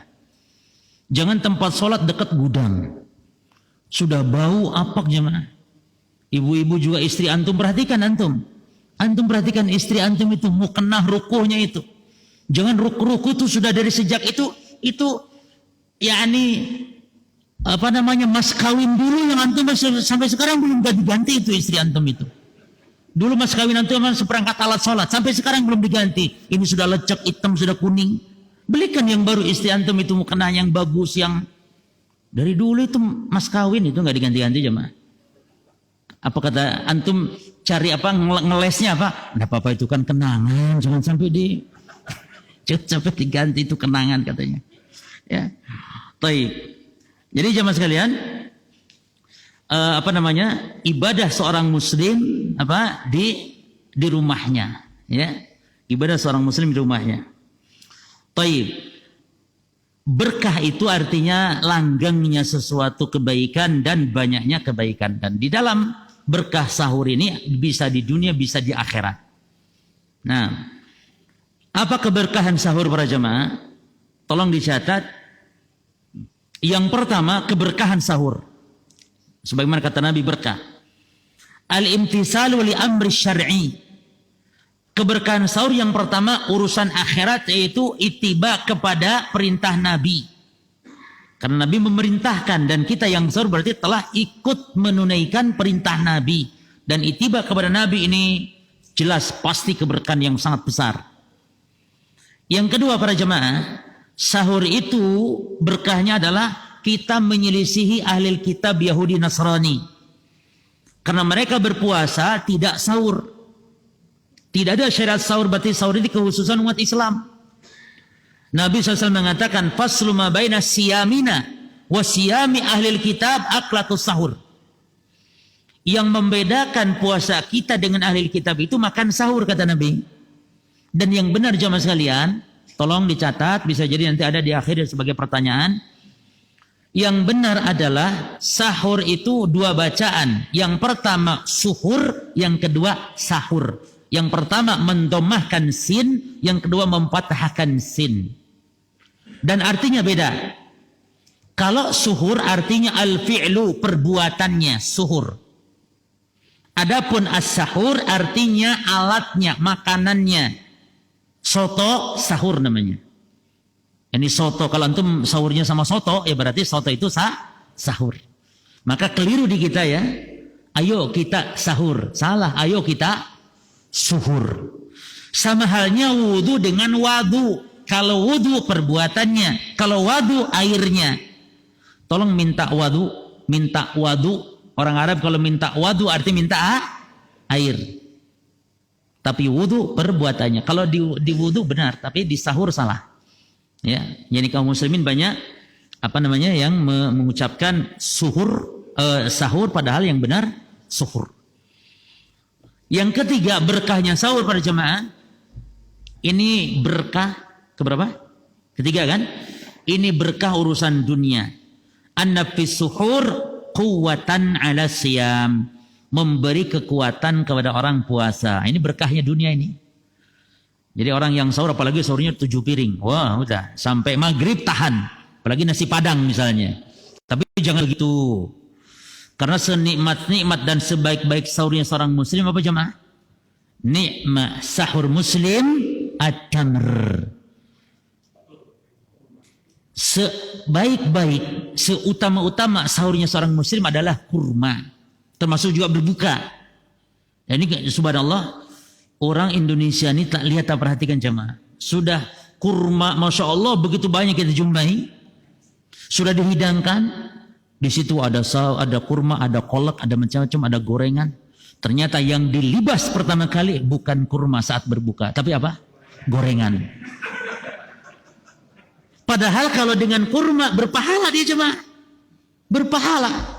Ustaz, gorengan dulu nanti kurma. Salah. Kurma dulu nanti gorengan. Karena kalau ada kurma dulu ini ibadah. Dan bentuk ibadah berpahala para jemaah. Berarti kalau sahurnya gorengan dulu tidak berpahala dengan sebab mengamalkan sunnahnya. Ya pahala puasa dapat, tapi pahala berbuka dengan kurma tidak ada. Ya, demikian pula sahur para jemaah. Jadi sahur juga dengan kurma. Ya, coba dibiasakan insya Allah. Cuma di Indonesia ini saya kalau di Saudi jemaah sudah makan roti 7 biji roti Arab itu. Ada roti yang kayak ya rebana itu, tamis. Wallahi jamaah orang Indonesia kita ngumpul sarapan, ayo. Sarapan itu. Ternyata dia masih tanya nasi sama Indomie. Subhanallah, antum sudah habis 7 keping ini roti. Iya, kalau belum nasi sama Indomie belum sarapan katanya. Sibah jemaah. Taib. Jadi coba dibiasakan. Insya Allah itu juga lebih sehat. Ya. Ini saya ini kena diabetes ini. Sudah nggak boleh makan nasi putih gitu katanya. Ya, artinya mungkin memang nasi putih ini terlalu, coba dikurangin sedikit, coba diganti dengan hal yang istimewa seperti kurma, biasakan. Ya. Ada kurmanya itu beli dari sejak awal Ramadan gak dimakan-makan. Ada yang tidak suka kurma dan memang begitu jemaah. Orang yang makan setiap pagi man tasaba bi sab'i tamarat, siapa yang berpagi-pagi, yakni belum makan apa-apa, pagi-pagi makan 7 butir kurma, itu diselamatkan dari sihir. Dan itu kurma, Masya Allah, Nabi tidak merinci harus kurma Madinah, tidak. Nabi alhamdulillah tidak menyebut merek kurmanya atau jenis kurmanya. Harus misalnya sukari atau harus, enggak. Kurma apapun, merek apapun. Setiap pagi makan 7 dihindarkan dari sihir. Berkah jemaah. Ada yang mengamalkan ini? Enggak ada. Apalagi sekarang di musim pandemi sebenarnya kita harus lebih serius untuk membentengi diri kita dari segala mara bahaya dengan hal-hal yang memangnya sifatnya mudah. Ya. Apalagi berkahnya jemaah? Yang keberapa sekarang? Yang keempat, annahu yatahayya lil mutasahhir minal istighfari wa dzikri wa du'a. Berkahnya sahur adalah dia akan mampu memanfaatkan waktu untuk dzikir, doa dan istighfar. Kenapa? Karena waktu sahur seutama-utama untuk membaca istighfar, berdoa, karena doa mustajab. Doa mustajab jemaah. Allah Subhanahu wa taala senantiasa turun ke langit dunia. Yanzilu rabbuna tabaraka wa taala ila samai dunya hina yabqa sulusi lail akhir. Allah senantiasa turun ke langit dunia di sepertiga malam yang akhir. Wa qala, dan Allah berfirman, man yad'uni fa astajibalah. Siapa yang doa aku ijabah, kata Allah. Man yastaghfiruni fa aghfirlah. Siapa yang mohon ampun aku ampuni, kata Allah. Man yas'aluni fa utiyah. Siapa yang minta aku beri, kata Allah. Seolah-olah Allah obral jemaah rahmat maghfirah ampunannya di malam sepertiga malam yang akhir. Dan itu waktu sahur. Allah juga memuji orang yang istighfar. Wabil asharihum yastaghfirun. Maka berkahnya sahur orang, sehingga jemaah sekalian saya selalu sampaikan, kalau nanti kita sahur, jangan lupa untuk perbanyak istighfar. Jangan lupa banyak-banyak doa. Mungkin kita alhamdulillah sudah tarawih ya, sehingga mencukupkan dari tarawih. Tidak perlu di rumah untuk sholat tarawih lagi atau sholat malam lagi. Namun perbanyak baca Quran, perbanyak istighfar. Bahkan sekarang pun walaupun bukan Ramadan jemaah, kalau antum jam 3 mungkin malam, kadang-kadang ingin buang air kecil ya, mungkin antum ada yang langsung sholat, alhamdulillah. Hatta yang mungkin tidak sholat, namun ingat saat jam 3 itu antum bangun setelah buang air kecil, syukur-syukur antum wudu misalnya, setelah wudu jangan lupa antum untuk membaca apa? Perbanyak apa? Istighfar. Astagfirullah, astagfirullah, astagfirullah. Atau membaca sayyidul istighfarnya. Ini waktu-waktu yang ghanimah, namun banyak orang melalaikan, melupakan. Bangun tiap malam, bangun jam 3, kencing tidur lagi, geplak lagi. Enggak ada zikir sedikit pun. Kalau itu waktu ghanimah, apa susahnya istighfar 3 kali saja? Astagfirullah, astagfirullah. Nah ini ilmu lagi, kembali kepada ilmu lagi tadi. Ya. Keberkahan sahur yang kelima, annal mutasahhir, orang yang sahur sayati bi salatil fajr fi waqtiha ma'a jamaatil muslimin. Berkahnya orang yang sahur, dia akan ikut salat berjamaah bersama kaum muslimin. Beda yang tidak sahur, mungkin salat subuh pun bablas. Jadi berkahnya sahur dia bisa salat berjamaah. Dan salat berjamaah, salat subuh jemaah, itu orang yang salat subuh berjamaah akan mendapatkan pahala apa? Pahala salat semalam suntuk. Ini salat tahajud semalam suntuk.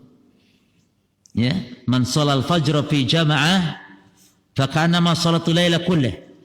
Siapa yang salat fajar, salat subuh berjamaah, maka seolah dia telah salat malam semalam suntuk. Kalau salat isya berjamaah seperti salat malam separuh malam. Ini keutamaan sholat subuh berjamaah. Nabi juga mengatakan, "Lau ya'lamu nas ma fi subhi wa fil atamah." Seandainya manusia tahu besarnya pahala sholat isya berjamaah dan sholat subuh berjamaah, la atauhuma walau habwa. Niscaya dia akan mendatanginya ke masjid berjamaah subuh, berjamaah isya, walaupun harus merangkak atau ngesot istilahnya. Walaupun nggak bisa jalan, dia akan datang, dipaksa akan datang karena dahsyatnya pahala sholat subuh berjamaah. Nah, dengan sahur berkahnya itu. Yang keberapa? Yang keenam, bahwa sahur bisa menjadi berkat dengan dia bisa bersedekah bagi orang yang makan. Dan ternyata berjamaah ya, dalam hadis setelah ini nanti, kapan sahurnya Nabi SAW? Antara sahur dengan adzan subuh itu 50 membaca ayat Al-Quran. Ya. Nah, di situ disebutkan Anas bin Malik dan sahabat Zaid disebutkan makan sahur bersama Rasulullah SAW. Berarti Nabi sahur bersama sahabat. Jadi istilah makan sahur bersama seperti itu ini biasa Rasul dan para sahabat demikian. Berbuka juga demikian, tidak masalah. Nah ini menunjukkan ya, berarti kesempatan bagi kita untuk bersodakoh misalnya dengan memberi makan, apalagi berpuasa aja mah. Memberi makan itu bukan hanya puasa tapi termasuk juga dianjurkan memberi makan itu dalam sahur. Jadi sahur itu jemaah makanan dia. Dan makanan itu banyak sekali keberkahannya sebagaimana disebutkan. Bahkan Nabi SAW mengatakan alaikum bigida'is sahur. Hendaknya kalian makan sahur. Fa innahu wal ghada al mubarak, karena makanan sahur adalah makanan yang berkah. Dalam hadis yang lain, kalau tidak ada makanan pun walau an yajra'a ahadukum zur'atan min ma', walaupun antum minum, kata Nabi, seteguk air, itu sudah mencukupi, dianggap sebagai orang yang sahur. Dan orang yang sahur diberi salawat oleh Allah dan para malaikat. Innallaha wa malaikatahu yusalluna 'alal mutasahirin. Sesungguhnya Allah dan para malaikatnya bersolawat kepada orang-orang yang sahur. Jadi ingat, kalaupun kita malas makan sahur, air diminum dengan niat sahur. Air percuma. Dan bisa jadi minum air yang baca bismillah dan niat sahur ngalap berkahnya dari Allah. Bisa jadi walaupun seteguk air mampu mengenyangkan antum sampai maghrib. Karena berkah. Beda dengan orang yang memang sengaja nggak mau sahur, meninggalkan sunnah. Tidak ada keberkahan bagi dia dalam ibadahnya. Tapi kita baca hadis berikutnya. Baca, fadhal. Ya. Hadis keempat. Dari Anas bin Malik, dari Zaid bin Sabit, dia berkata, kami sahur bersama Rasulullah SAW. Kemudian beliau berdiri sholat. Anas berkata, aku berkata kepada Zaid, berapa lama antara azan dan sahur? Beliau menjawab, sekitar 50 ayat. Taib. Jarak sahurnya Rasul dengan azan itu, azan subuh jemaah ya, 50 ayat. Jadi sangat sebentar. Dan ini menunjukkan seutama-utama sahur itu adalah dengan diakhirkan. Jangan ada sahur orang jam 12 malam jemaah. Adalah jam 10 katanya sekalian dah makan malam plus sahur katanya diniatkan. Kita enggak. Jadi ngalap berkah sahur bukan hanya makan saja, tapi juga kapan waktu yang afdol. Kenapa sahur itu harus seperti itu? Karena dinamakan sahur karena diambil dari nama waktunya, yaitu waktu sahar namanya. Waktu malam itu ada pembagiannya, dan waktu akhir malam disebut sahar. Sahar. Ya, artinya apa? Waktu di akhir malam. Sehingga makanan di waktu itu disebut sahur. Jadi makanan yang dimakan pada waktu sahar. Jelasnya jemaah? Maka tidak sahur kalau makan jam 1, apalagi jam 10 misalnya. Jadi makan malam sekalian sahur, ini tidak benar. Nah, jadi dalam hadis disebutkan seperkiraan maksudnya, bukan berarti pasti harus 50 ayat, tapi kurang lebih. Jadi sifatnya relatif ya. Dalam hadis yang lain bahkan disebutkan berapa? 60 ayat. Namun yang jelas menunjukkan bahwa di sini bahwa Nabi SAW itu makan sahur begitu cepatnya. Waktunya begitu diakhirkannya sallallahu alaihi wasallam. Kemudian saya sampaikan satu hadis jemaah. Yang hadis ini diperselisihkan kesahihannya persis seperti hadis tentang masalah nisfu Sya'ban tadi, tentang dilarang puasa. Idan tasafa Sya'ban fala tasumu. Apabila Sya'ban sudah mencapai separuh jangan puasa. Itu hadis diperselisihkan. Namun Syekh Albani mensahihkannya dan maksud sahih juga di situ maksudnya dilarang puasa mutlak ya maksudnya. Baik. Sekarang bagaimana dengan hadis masalah sahur ini? Hadis ini diriwayatkan oleh Imam Abu Daud dan yang lainnya, di mana Nabi SAW disebutkan dalam hadis ini, idza sami'a ahadakumun nida, apabila kalian mendengar azan, wal ina ala yadihi, sementara bejana, gelas, piring ada di tangannya, fala yadhahu, jangan diletakkan, ini jangan diselesaikan, diletakkan jangan, hatta yaqdi hajatahu minhu, sampai dia menyelesaikan makanannya. Apabila dengar azan, misalnya jenengan baru ambil sepiring, udah ngumpul gitu kan, full piringnya full, terus azan Allahu Akbar, sudah dimakan satu suap misalnya. Menurut hadis ini bagaimana jemaah? Habisin satu piring, biarkan orang adzan, orang qomat makan aja kita. Begitu makna hadis, nah begitu zahirnya. Karena tidak dibatasi makanannya banyak atau sedikit.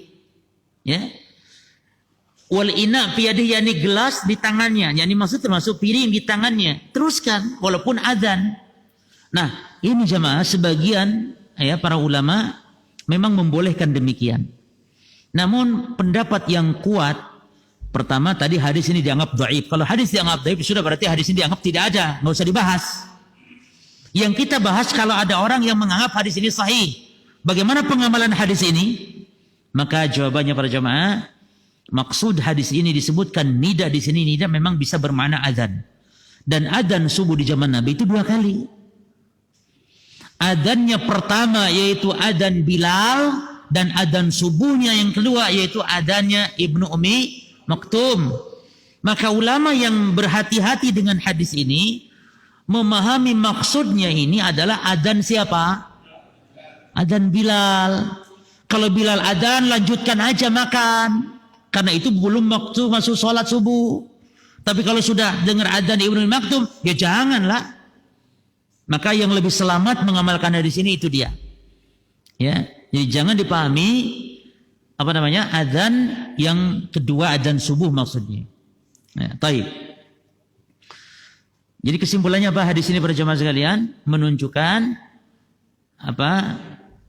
boleh ya sahur dengan berjamaah, dan yang kedua keutamaan mengakhirkan sahur. Nah, kemudian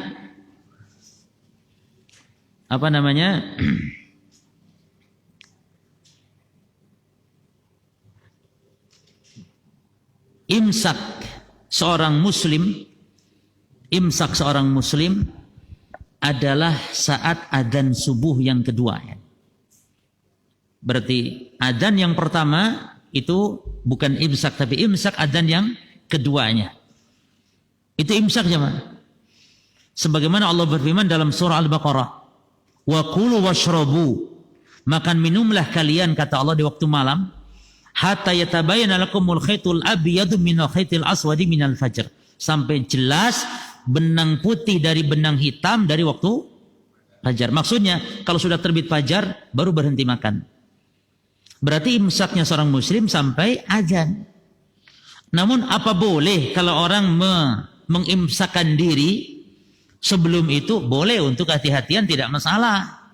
Namun jangan dijadikan syariat sehingga ketika sedang makan lalu terdengar bunyi sirine ya. Imsak langsung pada berhenti dimuntahkan dan semisal, itu tidak. Ya. Namun masalah bolehnya boleh karena untuk sebagai bentuk kehati-hatian perjemaah. Nah, tapi sekira cukup masuk. Oh, jam 8? Hah? Habis ya? Lah ya. Baik. Jemaah dengan sangat berat hati. Padahal ini hadis berikutnya seru-serunya jemaah. Iya. Namun ini dia waktu yang kita bisa lakukan. Di akhir ada soal jawab dan ada kuis. Saya baca kuis dulu ya. Untuk kuis, ibu-ibu kasih mic aja. Ya, ibu-ibu kasih mic, enggak apa-apa. Taib, ibu, mana mic ada ibu? Atau kasih kertas, ada bisa nulis, ada kertasnya. Ibu ada kertasnya, Bu? Hah? Ya wis, kertas saja. Pertanyaannya yang pertama. Ada 3 pertanyaan ya, ada 3 hadiah. Hah? Yo, wis dulu. Ibu sebutkan 3 fase kewajiban puasa. Itu dulu. Tulis nama dan jangan alamat, Pak. Mengapain? Alamat ibu-ibu. Ya nama saja. Nama saja. Baik. Untuk bapak-bapak nanti angkat tangan saja. Untuk bapak pertanyaannya. Bulan apa diwajibkan puasa Ramadan? Angkat tangan. Ayo. Hah? Iya, bulan apa diwajibkan puasa Ramadan?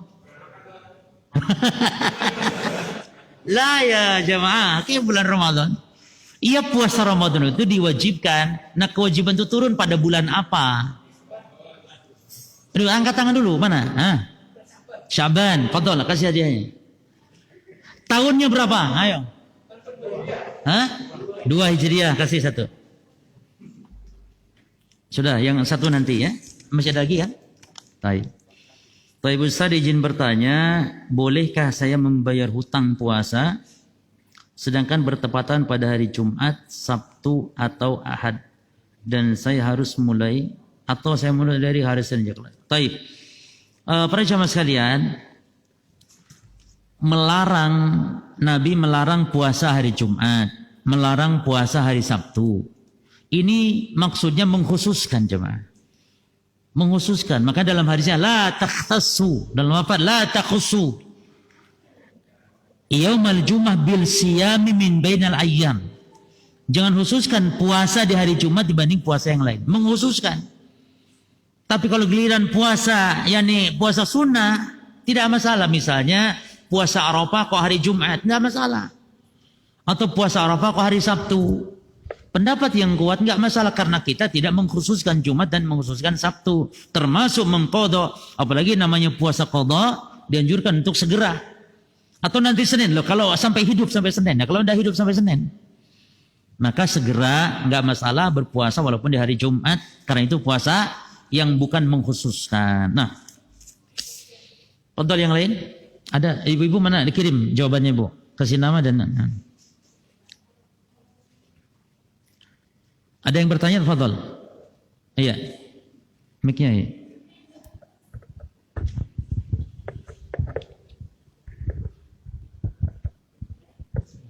Assalamualaikum warahmatullahi wabarakatuh. Assalamualaikum warahmatullahi wabarakatuh. Ustaz mau nanya, apa namanya?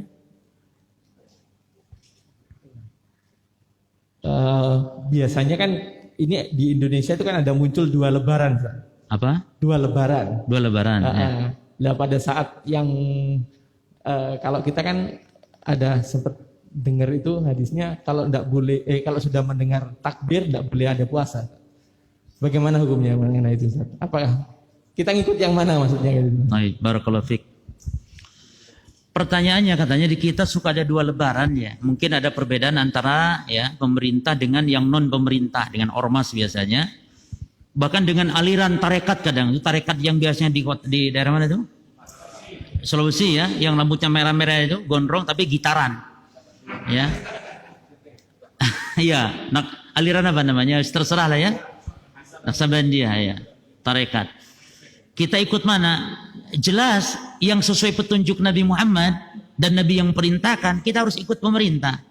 Walaupun salah, karena ijtihadnya dimaafkan oleh Allah. Karena itu adalah ijtihad dalam masalah penetapan waktu ini. Dan keindahannya syarat kita adalah hatta misalnya jemaah, sebenarnya hilal muncul ya. Cuman gelap, ada hujan mendung, gak lihat. Maka genapkan 30. Gampang saja. Walaupun ternyata hilal ada, Allah maafkan itu. Jadi jangan khawatir antum takut puasa nggak diterima atau mungkin terlambat puasa, tidak. Allah tetap menghitungnya secara sempurna. Maka puasa kita harus ikut bersama pemerintah. Dasarnya tadi, as-sawmu yawma tasumun wal fitru yawma tuftirun. Puasa kalian saat orang-orang Islam semuanya berpuasa. Nah, Allah semua berpuasa, penetapannya adalah pemerintah. Demikian pula tadi kan, ketika melihat hilal kita jangan puasa. Sehingga kita laporkan kepada pemerintah, nanti pemerintah yang mengumumkan. Bukan tidak ada hak ormas apapun untuk mengumumkan kepada umat tentang masalah ibadah puasa atau ibadah lebaran. Harusnya ormas ikut kerjasama dengan pemerintah dalam masalah ini, bukan menyelisihi gitu. Apalagi penyelisihannya dengan sebab hasil apa? Hasil dengan cara-cara penetapan yang tidak disyariatkan justru. Ya, jadi ikut apa? Pemerintah. Adapun masalah apabila dengar takbir maka batalah puasa atau berakhir Ramadan, ini bukan hadis, bukan apa-apa. Ya. Namun yang hadis itu apabila matahari telah tenggelam, ya, idza aqbala syamsum minahuna wa adbara ilahahuna, kalau matahari sudah meninggalkan dan sudah tenggelam, maka aftara shaim, maka orang yang berpuasa telah batal. Maksudnya kalau matahari telah tenggelam, orang yang berpuasa itu harus segera membatalkan diri dengan berbuka, itu maksudnya. Apapun masalah takbir itu tidak ada. Nah, yang lain? Yang bertanya dapat hadiah loh Pak. Ya, dapat souvenir. Ya, fadhol. Terima kasih. Masya Allah sudah bertanya dapat souvenir ya. Masya Allah. Baik ini Masjid Nurul Iman ini baik sekali. Fadhol. Terima kasih. Assalamualaikum warahmatullahi wabarakatuh. Waalaikumsalam. Mohon maaf Pak Ustadz, ini ada 3 poin pertanyaan dari saya. Soalnya saya merangkum dari awal. Poin pertama itu terkait hadis-hadis palsu, Ustaz. Di sini kan banyak contohnya hadis palsu. Itu saya pribadi sebagai orang yang awam ya Ustaz ya. Bagaimana sih Ustaz cara membedakannya hadis yang sahih terus hadis yang palsu itu bagaimana? Itu yang pertama. Yang kedua terkait nisfu Sya'ban, bahwasanya di sini ada tradisi-tradisi yang keliru di bulan Sya'ban Ustaz. Saya sudah membaca semuanya dan di situ memang ada beberapa yang memang kita jumpai di masyarakat. Dan yang pertanyaan saya itu apakah di malam nisfu Sya'ban itu kita dianjurkan untuk membaca surah Yasin sebanyak 3 kali? Itu bagaimana tanggapannya Ustaz? Terus yang terakhir untuk puasa Ramadan sendiri Ustaz. Untuk puasa Ramadan sendiri ini kan sebagaimana kita ketahui di Indonesia ini bahwasanya sebelum datang bulan Ramadan itu sudah ada jadwal-jadwal puasa. Yang mana itu adalah kapan 1 Ramadan itu jadwal puasanya dan imsaknya. Dan saya mengutip dari poin yang ke berapa tadi ya Ustaz ya, yang puasa tadi itu bahwasanya kita boleh berpuasa. Ini yang kedua, apabila kalian melihat hilal. Nah itu bagaimana Ustaz? Jadi kita sebelum jauh melihat hilal kita sudah bisa menentukan bahwa itu 1 Ramadan. Terima kasih. Assalamualaikum warahmatullahi wabarakatuh. Waalaikumsalam warahmatullahi wabarakatuh. Ada 3 ya pertanyaannya. Yang pertama para jemaah, bagaimana kita mengetahui ini hadis palsu tidak palsu? Bagi kita orang awam, maka sekarang telah dimudahkan oleh Allah dengan Allah menciptakan, mengeluarkan para ulama-ulama yang kompeten, khusus, ahli, mutakhasis di bidang hadis. Jadi di dalam dunia Islam, di dalam disiplin ilmu Islam itu ada ilmu hadis yang memang ulama-ulama itu memang khusus, tidak setiap ulama. Dan ulama-ulama tersebut telah menulis kitab-kitab. Maka kita sebagai orang awam cukup merujuk pada kitab mereka. Ada ulama-ulama yang menyusun khusus kitab-kitab palsu, hadis-hadis palsu saja. Di antaranya Imam Ibnu Jauzi, dan Imam Jauzi ulama ahli hadis. Menulis kitab namanya Al-Mawdu'at dalam 3 jilid. Itu semua kumpulan hadis-hadis palsu. Demikian pula Imam Jalaluddin Suyuti, mungkin kenal kalau yang ini. Imam Jalaluddin Suyuti, madhab Syafi'i, menulis kitab 2 jilid kumpulan hadis-hadis palsu pula. Nama kitabnya Al-Alail Al-Masnu'ah Al-Ahadis Al-Mawdu'ah. Al-Ahadis Al-Mawdu'ah. Al-Alail Al-Masnu'ah ini kumpulan hadis-hadis palsu juga. Demikian pula Al-Imam Asy-Syaukani Al-Fawaid Al-Majmu'ah, dia tulis sebuah kitab 1 jilid saja, ringkas saja hadis-hadis palsu. Demikian pula Syekh Albani menulis belasan jilid Silsilah Al-Ahadis Ad-Dha'ifah wal Mawdu'ah namanya. Jadi silsilah itu rangkaian kumpulan hadis-hadis dhaif dan hadis-hadis palsu. Maka kita sebagai orang awam dalam ilmu hadis, karena dia ilmu khusus, maka cukup merujuk kepada penjelasan ulama tersebut. Jadi ada kumpulannya hadis-hadis palsu. Nah, kitab-kitab hadis-hadis tadi ada di kitab-kitab tersebut. Dijelaskan sebab kepalsuannya. Dengan demikian maka kita merujuk kepada mereka, ya. Jadi bukan berarti kita teliti sendiri loh, kita meneliti dari mana ilmunya, meneliti meneliti sebuah hadis palsu. Dan alhamdulillah di zaman sekarang juga kitab-kitab sudah pada pakai tahrijnya, hadisnya, riwayat siapa, sahih tidaknya sudah dimudahkan, ya. Dengan tentu perkembangan zaman seperti sekarang ini. Kemudian yang kedua, para jemaah sekalian, pertanyaannya adalah terkait apa tadi? Nah, nisfu Sya'ban. Masalah membaca ayat tertentu yang dikaitkan dengan waktu tertentu ini butuh dalil. Maka biasanya orang-orang awam itu mengatakan, loh, saya baca Quran kok dilarang, saya baca surat Yasin kok dilarang, saya sholawat kok dilarang, saya sholat ini kok dilarang. Ini kan sholat ada takbir, ada bacaan Qurannya, kok dilarang? Ini kan bagus, perbuatan yang bagus. Maka kita katakan ibadah itu penetapan waktunya, tata caranya, sebabnya, bilangannya, waktu tempatnya, ini butuh dalil khusus. Tahajud misalnya, bagus tidak? Bagus. Tapi kalau mengkhususkan malam Jumat menjadi tidak bagus. Yang salah bukan tahajudnya. Yang salah bukan baca Qurannya. Contoh, baca Quran diharamkan. Kapan? Ketika ruku dan sujud. Baca Quran loh jemaah. Haram ketika ruku dan sujud. Kata Nabi, nuhitu an aqra'al Quran sajidan raqiyan aw sajidan. Aku dilarang Allah baca Quran saat ruku dan sujud. Dilarang, yani apa kalau dilarang mananya? Haram. Loh Ustaz, kan ada doa dalam Quran. Kalau doa boleh, karena itu bukan Quran maksudnya, tapi doa. Yang ada robana-robana yang di Quran, dibaca, boleh. Tapi membaca tabat yada abi lahabi wa tabba. Ketika ruku sujud, boleh tidak? Haram. Quran padahal. Demikian pula penetapan baca Yasin boleh, tapi penetapan afdal di malam Jumat, Ustaz kan ada dalilnya tidak sahih. Kalau ada dalil tidak sahih, dalil yang maudhu palsu, kita tidak boleh ibadah kecuali dengan hadis-hadis yang sahih. Misalnya ada hadis yang bunyinya Yasin qalbul Quran faqruha ila mautakum. Yasin jantungnya Quran, bacakan kepada orang yang hampir mati atau orang mati di antara kalian. Ya hadis tidak sahih. Atau misalnya Yasin qalbul Quran faqruhu yaumal jumu'ah lailatal jumu'ah misalnya. Yasin jantung Quran, bacalah hari Jumat atau malam Jumat. Ini tidak sahih. Termasuk masalah nisfu Sya'ban tadi. Jadi bagaimana kita menghidupkan nisfu Sya'ban? Saya tulis di situ. Menghidupkan nisfu Sya'ban dengan kita tidak bermusuhan dengan saudara kita karena ampunan Allah sedang turun. Dan tidak berbuat syirik karena ampunan Allah sedang turun. Dengan itu kita menghidupkan nisfu Sya'ban, tidak dengan ritual ibadah khusus, apalagi merayakan perayaan di malam nisfu Sya'ban. Baik. Kemudian pertanyaan terakhir tentang masalah Ramadan kan sudah ditetapkan 6, itu secara kalender demikian. Namun kalender itu tetap hanya perkiraan saja. Nanti ketika ibadah Ramadan, penyembelihan kurban tetap berkaitan dengan hilal. Maka terkadang hilal terlihat kok pas dengan kalender, ya alhamdulillah tidak harus merubah. Tapi ternyata berubah berbeda, ya berarti kita harus merubah. Jadi mungkin selisih sehari dengan kalender, biasanya demikian.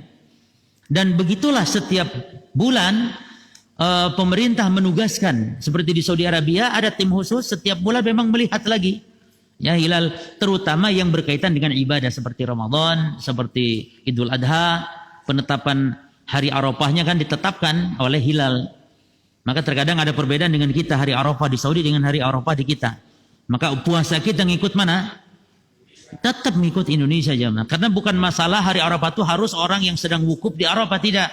Tapi hari Arafah yakni hari ke-9 dari bulan Zulhijjah. Maka hari ke-9 ditetapkan oleh negara kita. Bukan oleh wukufnya orang yang sedang haji di Arafah. Demikian ya, barakallahu fikum. Nah, cukup saya kira atau ada? Ini ibu-ibu. Baik. Sebentar, saya bacakan dulu. Ibu yang dapat hadiah ya, sebutkan 3 fase puasa. Puasa Asyura, puasa Ramadan, dan fidyah. Salah ya Bu.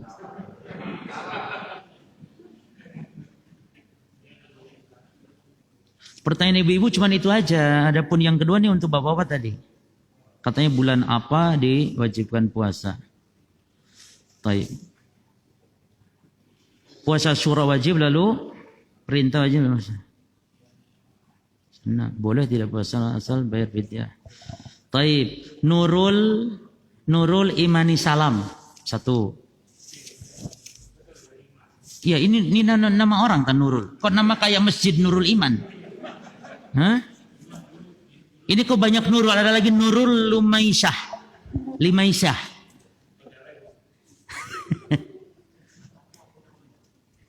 Baik juga dua Nurul ya. Nuraini ya, 2 Nurul. 1 Nurul Iman, 2 Nurul Limaisyah. Pertanyaan benar ya. Yang satu lagi Fia Ummu Khadijah. Ya, Jin 3 nih yang menang. Nah, fadhal. Dikasih. Enggak namanya jangan baca, ya. Monggo Pak yang bertanya tadi mana? Ya. Nah.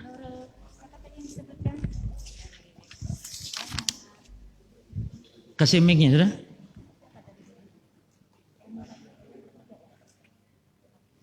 Di belakang, yang bertanya di belakang.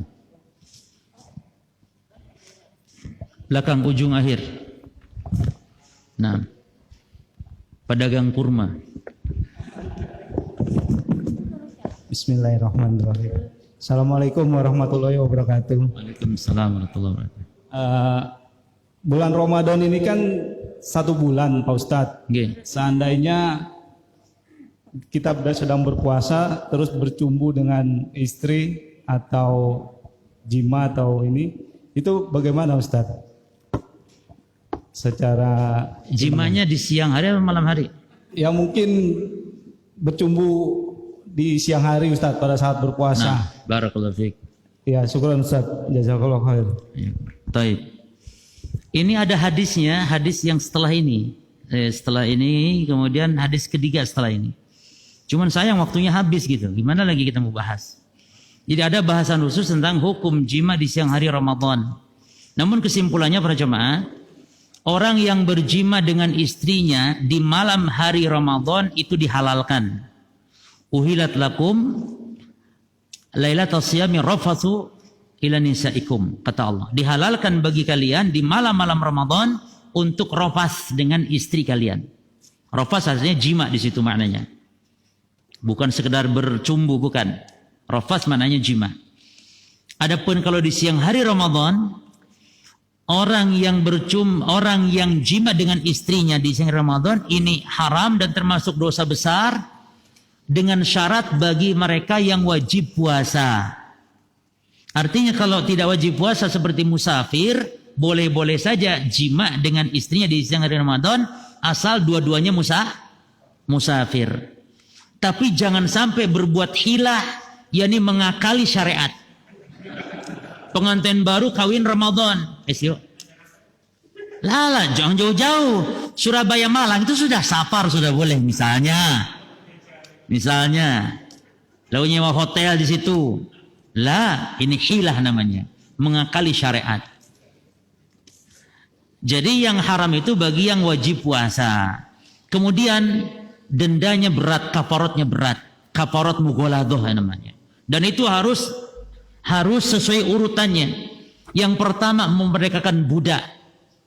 Jangan memilih yang lain sebelum memerdekakan budak ini mampu. Kalau tidak mampu, turun yang kedua, yaitu puasa 2 bulan berturut-turut. Kalau tidak mampu juga, jangankan 2 bulan berturut-turut, Ramadan aja lepas.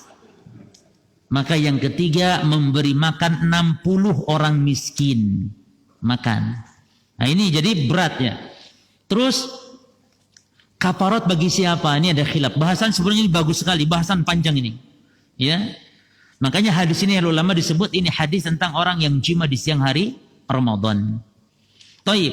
Apakah bersyarat keluar mani? Sama, mau keluar mani mau tidak hukumnya? Hukumnya mughaladah, asal jima ya. Adapun kalau bercumbu saja, nah ini mahal khilafiyah.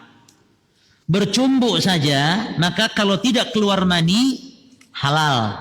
Oh, masya Allah, halal lumayan rek. Bercumbu karena Nabi mencium istrinya pada saat puasa.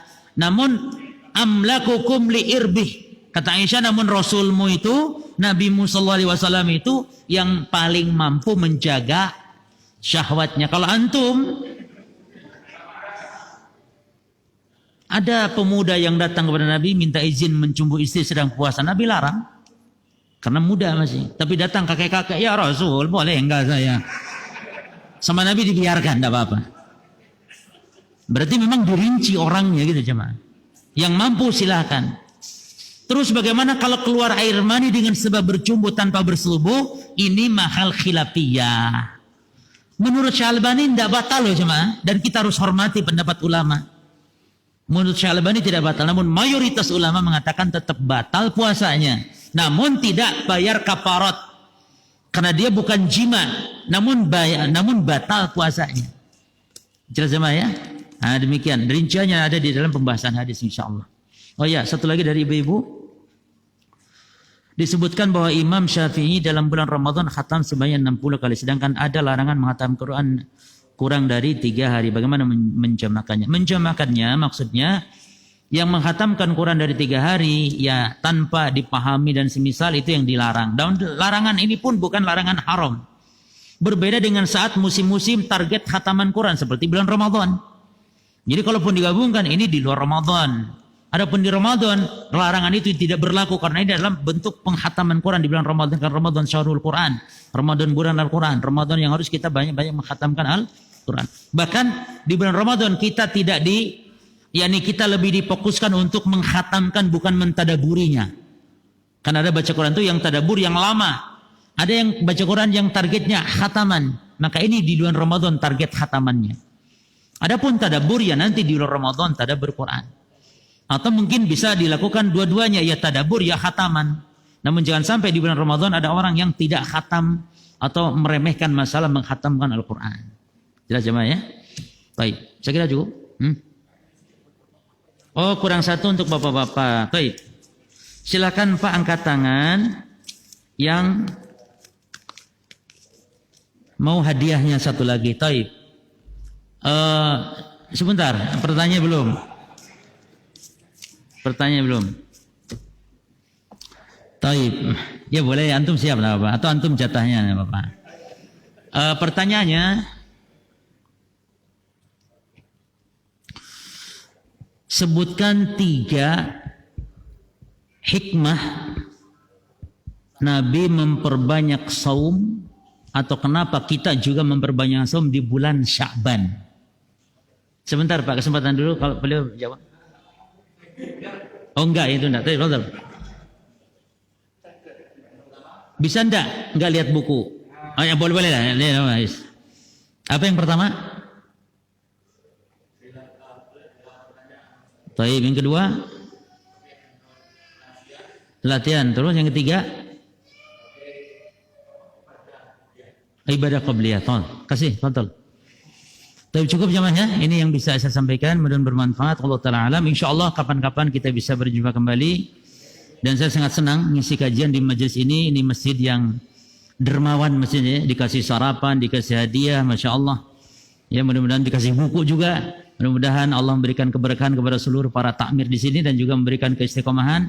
Serta semoga masjid ini makmur dengan ibadahnya, makmur juga dengan pembangunannya. Dan ada lagi sedang membangun, silakan juga untuk membantu mungkin pembangunan ini merupakan amal jariyah yang insyaallah akan kekal pahalanya. Allahu a'lam. Subhanakallahumma bihamdika asyhadu an la ilaha illa anta astaghfiruka wa atubu ilaik. Assalamualaikum warahmatullahi wabarakatuh.